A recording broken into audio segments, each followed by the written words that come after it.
Welcome. It's Commerce Vanguard. It's a new series about e-commerce, but in unpopular way. So here in the Commerce Vanguard, we will be featuring founders who have found some very creative strategies. So how to break through these days, because it's becoming tougher and tougher. All the e-commerce projects mostly struggle these days with advertising, with higher cost per acquisitions. TikTok shop is crushing it, but not everyone can leverage it well, especially if you have higher average order value or you're a luxury brand or something. There are still a lot of strategies which are maybe too advanced level for those who are starting. So there are a lot of struggles in e-commerce these days. This is why we picked up the mission to help with sometimes very easy but creative strategies, and I will present some of them today.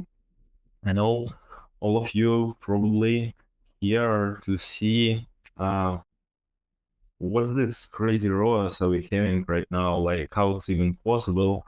And I want to tell you a little bit of the story, like behind the scenes, because I'm 13 years in e-commerce, and it was a long path from running very, I would say, common e-commerce projects like, supplements and stuff that everyone is launching these days, which is popular, but I think it's a red market. And we came down to probably very unique, but I found it very exciting that we have like lots of high ticket projects right now. And it's totally, I would say, a different business, because what we are doing in these high ticket projects, it's very different to those standard product niches, beauty, supplements, and all others. So I want to share a little bit of my story before I start and going deeper, like how you can leverage it. I will show you exactly how we blended those high ticket strategies in just, regular stores like apparel and different ones. So you can actually use it too. And also, I think if you're like a successful e-commerce founder, mostly it's always interesting to see how other projects are performing, because sometimes it's worth, exiting, selling your project and just going into some different one. So I will show you maybe some things today which you will find using, and maybe even start some new project based on. Because when I show this kind of results to anyone, they find it like, crazy. So I mean, yeah, this one I'm showing you right now, it's obviously just one day. We have some such days like this, lots of time, but I mean, in general, this is one of the projects that we have. It's probably around 8 months.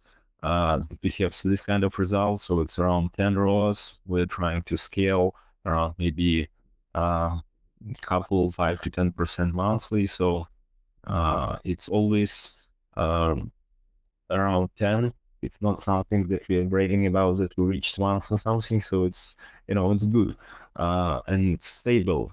And you might think there are a lot of, I don't know, very magic strategies behind the scenes, but actually it just most of them are very easy to understand. They're on, on laying on the top. But when you understand it, like you can leverage it in your projects, even if it's much more complex, like, supplements these days, they require huge funnels. We don't do this. So our projects, high ticket ones, are actually much more, it's easier to run them compared to what's like average e-commerce project is these days. We still need maybe much more content, but in terms of funnels and things that we test, we have much bigger success rate. So it's actually easier on the other side. So let me share a bit of story how we came there. So as I told you before, I'm founder of SYNOV Agency, it's the Commerce Agency these days. We are been on the market 13 years already this June. And we have probably solved every niche you can imagine. I even had experience selling tanks which is funny. But I mean, we have been there in all the situations you might face, and from year to year, I can say that there were a different hype niche. Like COVID times, there were like supplements rising. After COVID times, I would say apparel were my favorite, where we had pretty good ROAS. It was working very well. You don't need SN supplements to build these big funnels. You work with visual content mostly. So it was much easier to scale and it was more interesting, you know. Then apparel cost per acquisition was growing very fast, I would say, for the last couple of years. So people that arrived in apparel maybe uh, 3 years ago, they have much better, stage. And right now it's much harder to launch because you need to compete with more market players. TikTok Shop is a huge launch pad for a lot of apparel brands doing right now ridiculous sales and, giving away a lot of stuff like tens of thousands creators and everything. So it's much harder right now in apparel. And maybe it's the only one niche, average niche, not so unique one, which is still working very well and requires less funnels, is maybe home goods and products, which I will show you some today. So from year to year, we had, different clients coming in. So, and usually it was that project that we launched. And I always took these new projects and niches just to see what's going on with them. And every year we have found out like newer projects which were working like better than previous ones. So I would say last 2 years, home products is my favorite one. And we have some also interesting industrial electronics projects that we run. Like my own project I also run is GPU sales, like one of them. It's also a high ticket project. I will show you them today.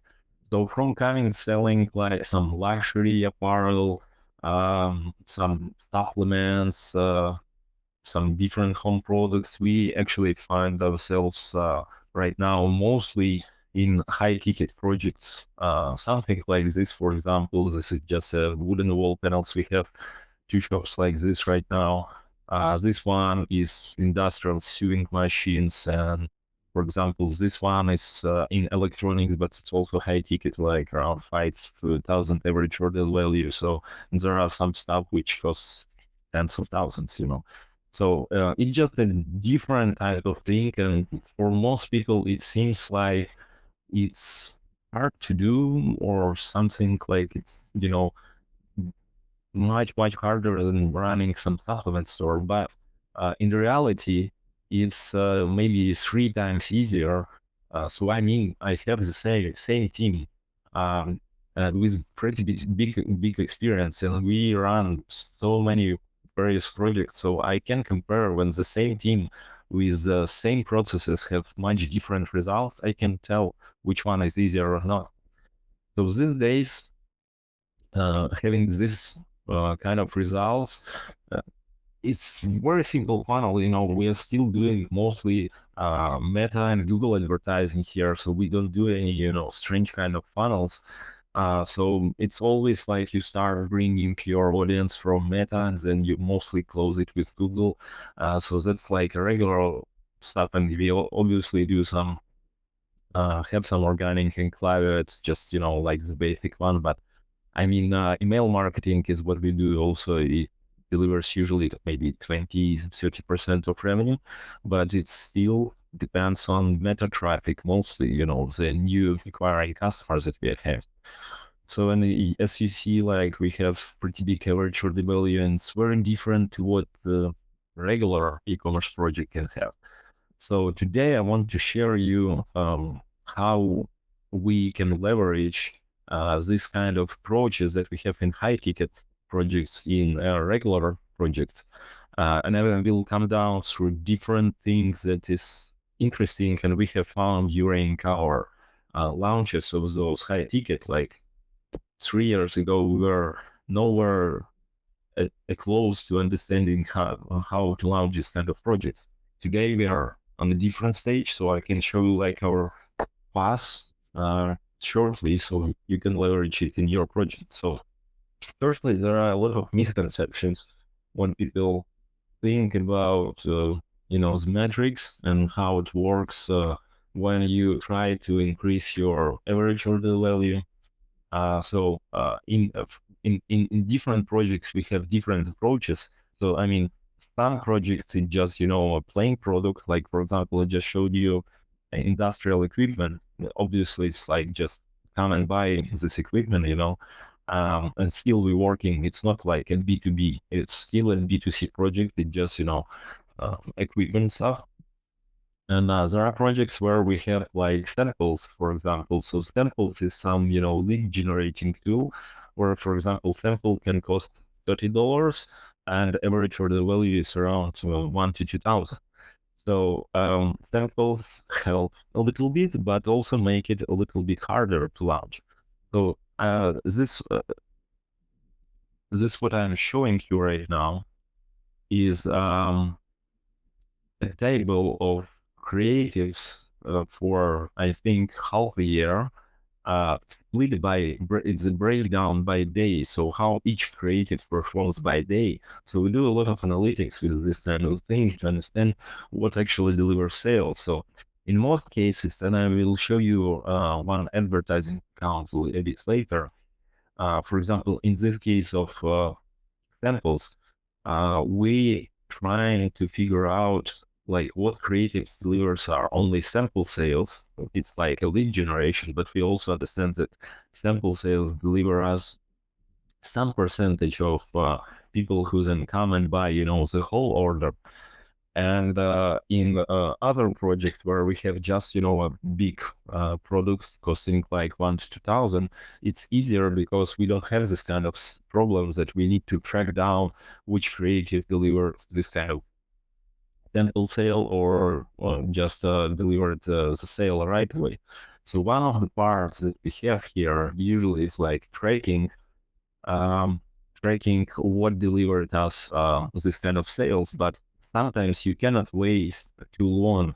When, for example, you launched 100 creatives, you cannot actually see like spend, enough money on all of them to wait until a sale arrives, because time from the sample sale till the sale of the main product sometimes could be 3 weeks, and you cannot let just a creative which is in testing phase to run 3 weeks without, turning it off. So we figured out that we need to check like the amount of checkouts that is coming in, so you can see that some checkouts, and we have developed our custom metrics too, but we're checking what's the average checkouts that we are having. And for example, you can see here that there were like 24 checkouts for this creative, and it was just $12, which means it was only samples.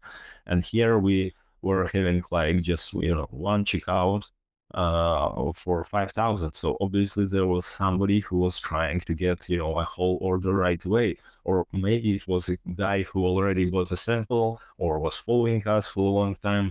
So there was some attribution, but in the end we see the creatives that run this good, and we understand that we can let them run because there will be a big sale. And we separate it from sample creatives because we need to control and have a different customer acquisition set. So that's one part that we figured out, that it's important not just to track ROAS or cost per customer acquisition. We need to track what's the average for the value, and we don't track it only on checkouts. We also track it on add to carts as well.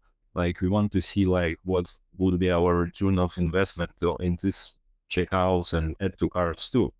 And there are some different things that, so mostly people, when they track their conversion rates in stores, especially if they are not very advanced, like just launching or something, they're trying to increase their conversion rates, and they just look at this, one conversion rate KPI and think that it's very, very important to increase it anyway. But it has so many different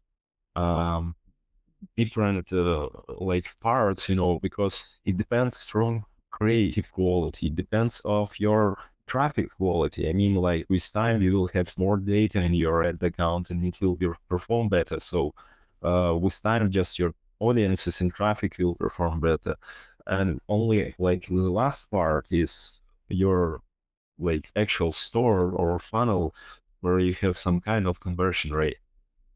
So I can say that it's not just one part. There is another part, which is what we track to understand, like the average order value is always it's always is dependent from the drop of conversion rate. So I a lot of times I advise people to stop fixing themselves on having like a certain amount of conversion rate. Like for example, there are some projects when its average order value probably like 1 to 200. It's good to have like 5% add to cart rate, right? But if we work with getting higher average order value, there are a lot of times that people see that conversion rate on add to cart drops, but in the end, it can still bring you more profit. So from the standpoint of this half year of project runtime, you can see right now there is a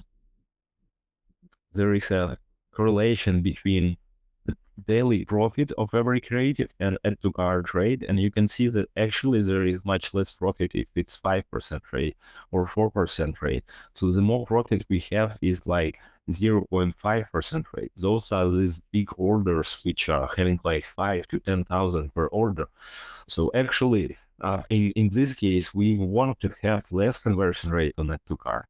So it's interesting and funny how this could be possible, because usually like you're trying to get more conversion rates, but there is, no magic here in terms of the most important part actually is your customer acquisition cost, right?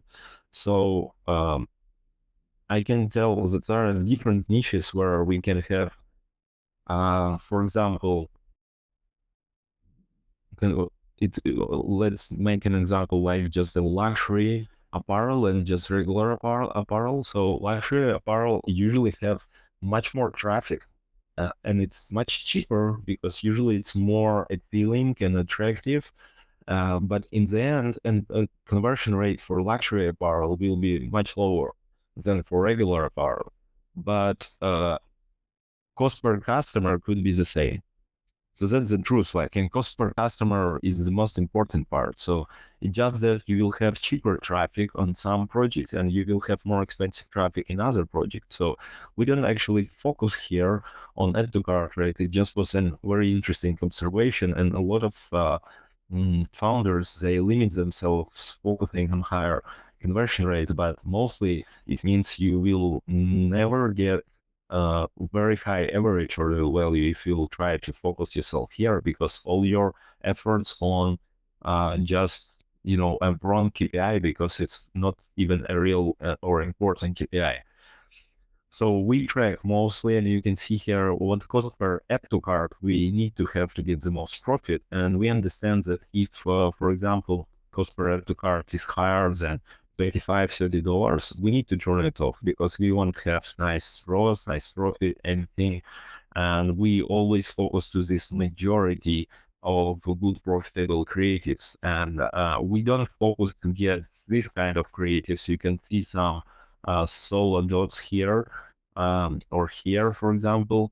They are unique cases, and we don't rush to get them. So we try to get those more regular results, and then the most profits that we generate, because it's much easier when you try all your efforts, and rush to get the best awesome creatives performing really, really well. You will just lose your time on focusing on them. So usually just you find those evergreen creatives that working on averagely like 3 to 5 rows at the beginning, and then only when the project has enough data and everything, you can get like 10 plus rows. But it also depends from the niche. So and or your average order value. So, and the same thing you can see here with cost per checkouts and checkouts rate too. So less checkout rate we have, much more profit we generate. So that's a different part. So it's interesting for us to understand that actually, like when we try to increase our order value, it means that we will have a huge drop down on conversion rate. And you can see it's when we speak about thousands average order value, like we have here, you can see 2000 average order value, right? So, but it's not the same way. I mean, for example, if you are on early to medium stage of launching your project and you, for example, uh, decided to increase your prices, I don't know, 5%, for example. So if you increase your prices 5%, or it could be, 200, and it's right now started being like 210. So in this case, you will probably see around 15 to 30 increase drop on the conversion rate. So it's not like when you try to sell thousands, it drops down this much. It drops down very fast. So it will be the same drop down actually usually that we see when we increase 5 or 10% prices. So always this kind of moves to increase average order values, they have this risk, and it's a good risk to get lower average order value. So that's very important on this part, not to focus yourself on this KPI and let it go. And mostly what we are focusing ourselves is on cost per add to cart, cost per checkout, and of course cost per customer acquisition. This is the most important part that we are focusing on, and we have developed, as I just showed you, and I will show you a real ad account metrics, which helps us to do the same analytics. Like here, you obviously see that we had to download whole ad account, break down by days, which is very hard, and then make a very huge analytics with it. But in the end, we made some custom metrics for our ad accounts, which help us to determine this metrics much faster and understand if we can actually let this creative run or drop it down. So let me show you in a couple. And right now I also want to share you. Yeah, let me go straight to this. I will show you this kind of ad account here. So can you see it? Yes, you can. Okay, so mostly, I can tell that like creative is profitable or not on around his $100 spent. So what we do here, usually we have several custom formulas that we have in our ad accounts. One is CTR score, which means it's the dependency between CTR and CPMs. And based on this, I can understand if this creative is worth running at all on his very early stages. Sometimes there are still cases that it delivers good result in the end. So we are not like rushing to kill all the creatives here, but it's mostly like, as I showed you before on our, on our stats, that sometimes there are unique creatives and everything. So we don't rush to get unique creatives. We are usually trying to get those average creatives, which delivers the most amount of profit. And every add to cart score is a different beast. It's just a dependency between how much money we can make potentially based on the add to carts, and the same amount we are tracking based on checkouts. And then in the end, we also have a purchase score just to understand if this creative, when it reaches his ROAS and everything, if it's scalable or it's just some unique sale. Like you can see here, this is more like a unique case, and here just normal ones. And scale score is a big formula. I can show you if you want to copy it, but it's just a dependency between if this creative is performing at all in a good way based on its CTR and CPMs and ROAS and purchases, but it also will punish the creative if it has low average order value. So it just has this multiple criteria to show you, for example, if this creative performed very well but delivered only one purchase, it won't be scored as much as, for example, creative, which performed a little bit worse, but delivered like 5 purchases in total. So this is very important for us to just track, and it's very easy. So based on this formula, we are receiving the same results here compared to this deep analytics that I just showed you before. And as I told you, we're tracking, this kind of big purchases here, and still we have a lot of where we just have sale of sample. So you can see here, like this is the purchase like value of our purchase, like average order value. So we have still samples. So we want to turn them off in this actual campaign and keep only those which are delivering high average order value. So that's what we are like focusing on right now.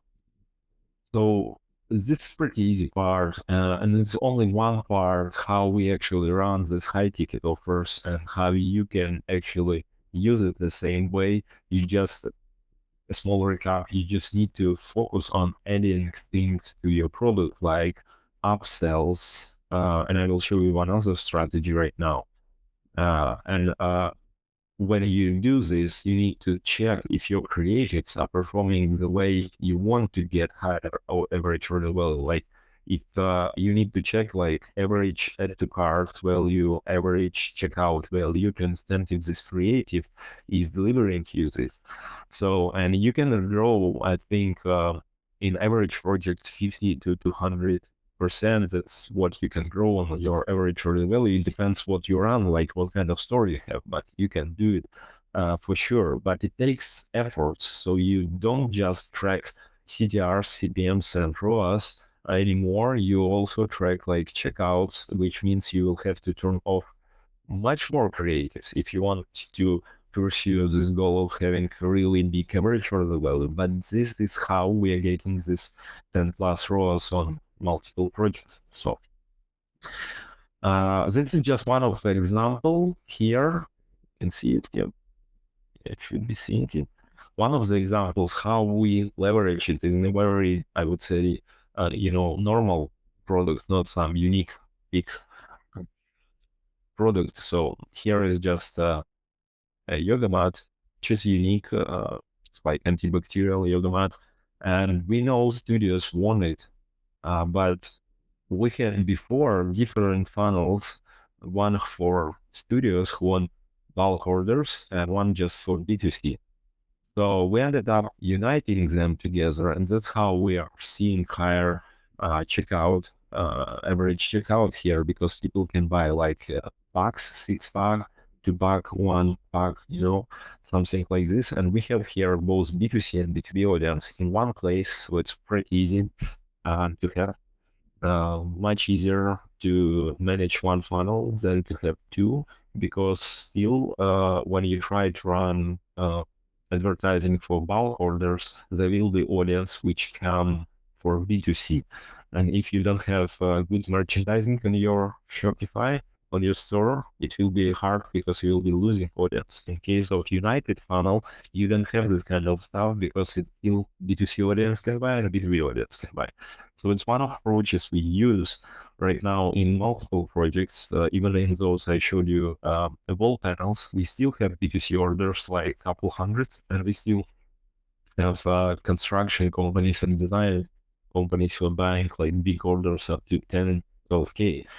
So yeah, that's kind of interesting approach how you can leverage it in the supplements. It just basic stuff. People always do bundles. So, but in other projects, sometimes people don't really think how to do this. So you can track what products are, for example, most purchased together, and you can unite it. So in this actual project, we just know that studios allow only 1 month that we have out of 10 different months. That's why we focused on only this month for studios, and B2C audience also love it. That's why we try this approach here. In the final point that I want to share with you, it's a little bit different. It has also a lot of misconceptions around it. Like people usually don't don't don't track it, or like I have found even 10 million plus projects where people don't really track it.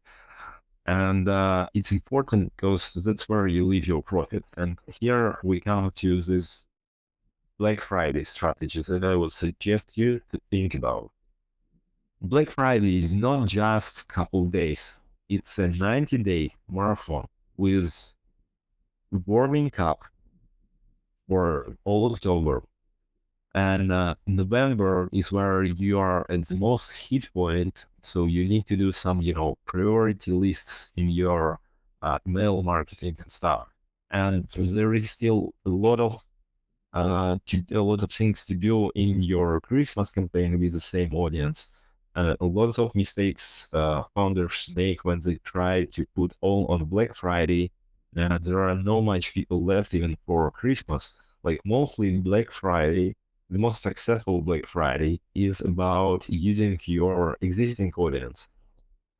It's rarely successful on getting new customers because mostly still market is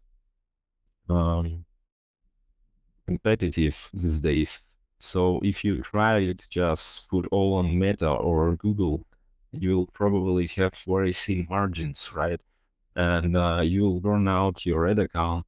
So if you'll need some even time to get back to enough creatives which are not dead anymore. There are a lot of bad things if you'll just try to advertise only one your best-selling product.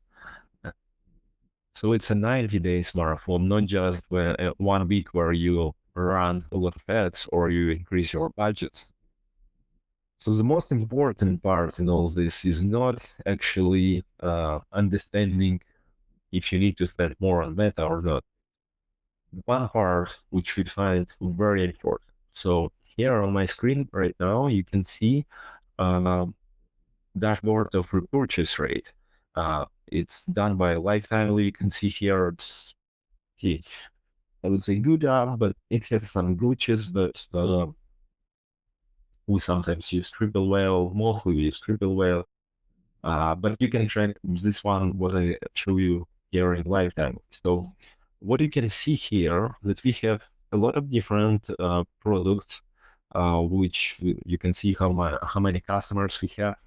And within, I think this is like 60 days window, we have different return on customers here. And you can see 15, 11, 12%, right? Repurchase anything. And you can see also 24%, 16%. So there are much better repurchase rates. And mostly when we get into this analytics, we see that there are 10 to 15% on the best-selling products. And there are products, we call it like product A, the bestseller, and product B as it's still top, like among top 5 products in the shop, but they have 25 to 40% repurchase rate. What does it mean? So let's see the numbers. You can see here, this is your product A, like the best seller. Imagine you are selling it for 200 and you have customer acquisition cost about $17. And you got 1,000 purchases, right? So you spent 70K and you got 200K. ROAS is 2.8. Product B, it's not your best seller, so it performs a little bit worse. So you spent 85,000 on it. So the ROAS is much less, 2.3. And profit is 50K here and 35K here. Those are good numbers, I would say. We see it in our high ticket projects, but I can tell that mostly you won't be paying something like this, maybe a little less. So, I mean, not this kind of, those are gross profits, but still you can see here it's 60% profit. So, I mean, it's 60% from revenue and we deduct from here our spend. So, but let's see the second purchase, which is the most important part. you won't make a lot of money on, advertising, because advertising costs a lot, and with realistic margins, you will probably have a very small final profit. But repurchase rate is where you actually make money, because repurchase rate is about organically return customers, uh, customers return through emails or SMS, or even if it's from retargeting advertising. Retargeting could be several times cheaper. So it's easier to run, and it's better. And also retargeting helps you to grow your ad account because it performs a little bit better. So in this case, let's check what's happening with product A bestseller with 15% repurchase rate, which is very good. And average for secondary products, product B, 30% repurchase rate. So we have here, as you see, 150 and 200, 2 times more, 300 purchases from second purchase. I can tell that in different projects, in different, like what we track, and I showed you just on the screen of our purchase rate, it was like samples to products. So we had it like 16 to 25 days repurchase video, but I think average people should put it all on 90 days. Sometimes products are bought maybe 2 times a year, so it's 180 days. So something like this, and you should measure it relatively to your niche. But in the end, what we have here, like we are speaking about having no money spent on these purchases, right? So we are getting extra 30,000 revenue and extra 60,000 revenue to product B sale. So we made extra profit here. So actually in the end, it's more profit. However, ROAS could be still worse on this product B.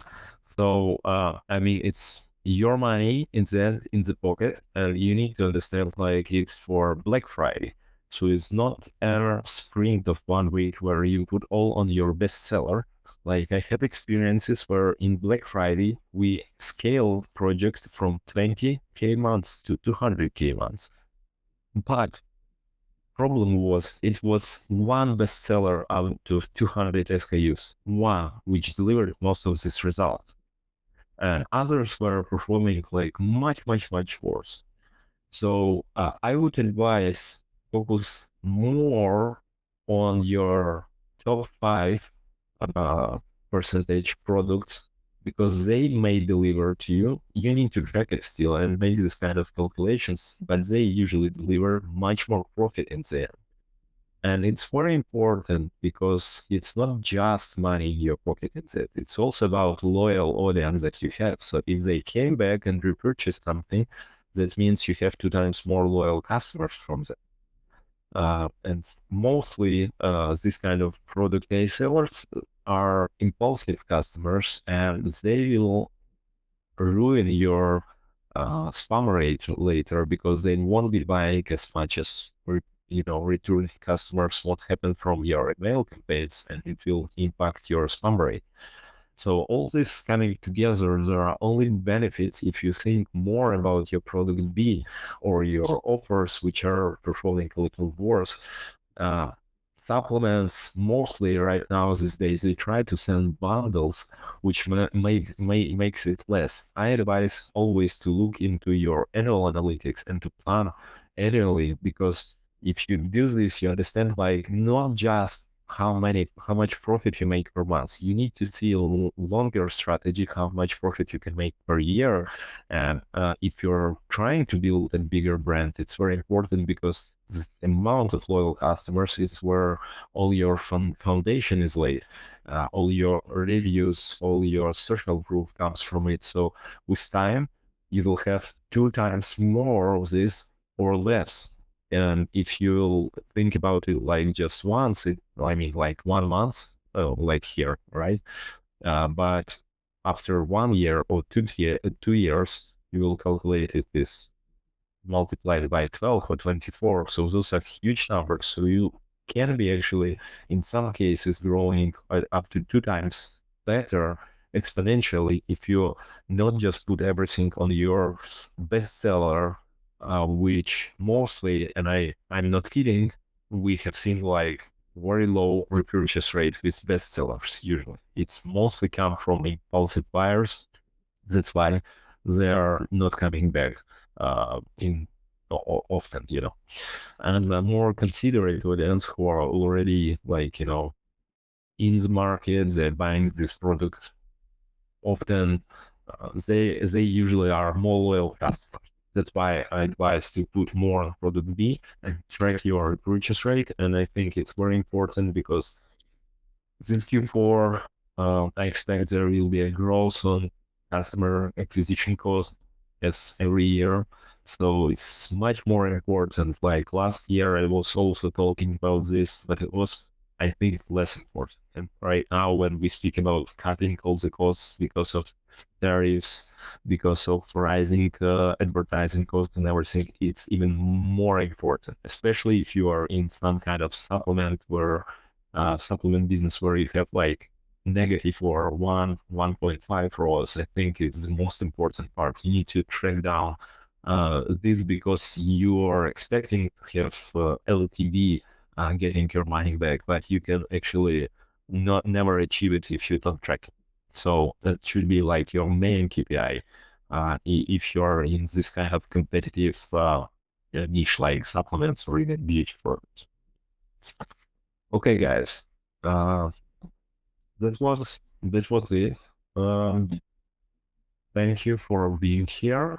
We'll continue this series of our podcasting with Commerce Vanguard, telling unpopular strategies and things that we found, alongside some very strange projects sometimes. Some projects we never thought will work out, but they were our best projects ever. That's one I showed you with 60 plus ROAS. So happy to share those, and I will be sharing more soon. Thank you very much for your time with me. Have a good one.